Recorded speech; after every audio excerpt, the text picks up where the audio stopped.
Jiro Horikoshi is a character that is defined within the context of the film by his resilience in pursuing his passion despite the repercussions.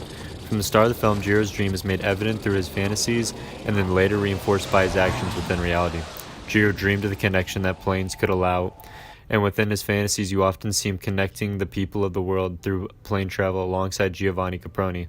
Within World War II, the only means by which Jiro could possibly pursue a career within aviation would be constrained to fueling Japanese war efforts. But by fueling the Japanese war efforts, Jiro is aware that he will be designing and building his planes not for the wonderment and beauty that he sees, but for the murderous destruction of the enemies of the Imperial Japan. Throughout the film, we see Jiro plagued by nightmarish sequences where he sees the ramifications of his creations. Whether it be a plane falling in a ball of flames overhead or walking through a field of aviation corpses, Jiro is more than aware of the repercussions of his creation and the cost of his dream. The potential of the airplane that we now see today contradicted the mindset of the time. Planes were capable of connection, integration, but instead were utilized for separation and murder. In one scene, Jiro speaks with his best friend and colleague Hanjo about the war, and they begin to ask questions of the ethics of their dream. Although they say that they were meant to be aeronautical engineers and that the repercussions are no faults of their own, it's still evident that the answer does not satisfy Jiro.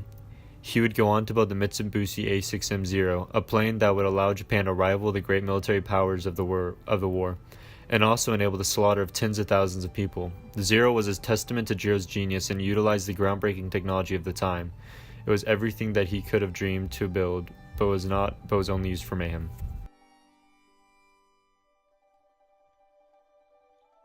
Technology is what has driven humanity to new heights, often seen to be the crown jewel of our mental capacity.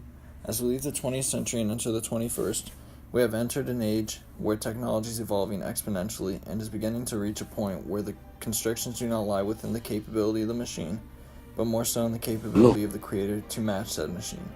When we speak of artificial intelligence, we often ask questions of the ethical manner and whether or not we should pursue an adventure because of its theorized capabilities surpass the creator. Behind every innovation is an ethical question and an appeal to normative philosophy. That is, whether or not we should utilize new technology and the social implications it may hold. Some technology is self-evidently just, as in the toothbrush that can brush your entire mouth in 10 seconds, will not be used to murder an entire nation. But other technologies, such as the ability to create a plane that travels at the speed of sound, could be used to develop missiles that are near impossible to shoot down. Furthermore, all innovation leads to more innovation, and looking at history, competition is the driving factor in said innovation. If the United States build an atomic bomb, then other nations will see said atomic bomb and have to invest to compete and stay prevalent. And in doing so, they will build a more efficient bomb, most likely that will drive the United States to further invest in bombs. The duality of technology is not solely based within the context of a plane being used for connecting and integrating global society or murdering thousands of people like in The Wind Rises, but is a question of whether or not we should start the competition. Technology innovation is more than just if we can, we should. But for every innovation comes the philosophical question of why, and the question of the consequences within reality match those that were theorized.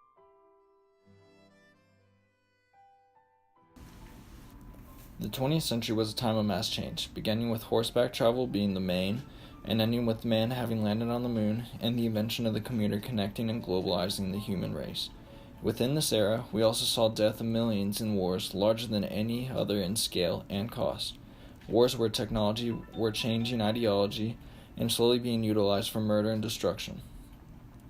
Humanity saw its first glance of what it was truly capable of when the United States leveled two cities, effectively ending a war in record time.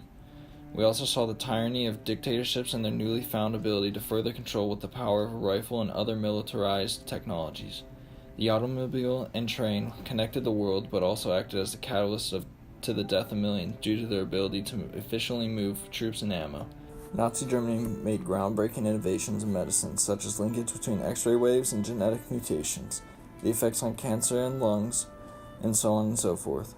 Although the discoveries still affect the medical field today, it is undeniable that they will also use the same innovation to kill millions of innocent people and acted in a way today that would be seen as monstrously unethical medical practices. The Flettner F1 282 Colibri, or Hummingbird, was the first implication of the helicopter we know today. It was utilized by Nazi Germany to transport supplies and ammo to ships and soldiers, but was later used in combat once further innovated.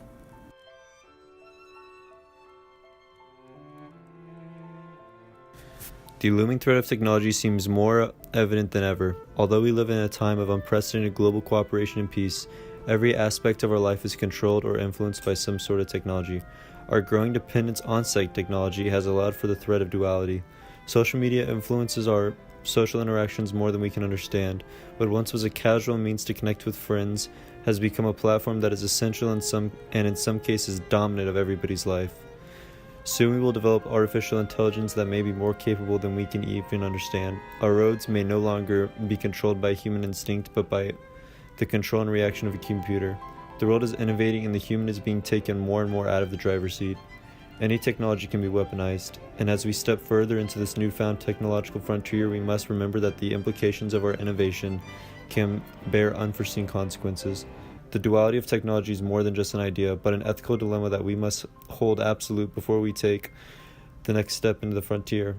Jiro Horikoshi pursued his passions and changed the aviation world forever, but at the cost of tens of thousands of lives.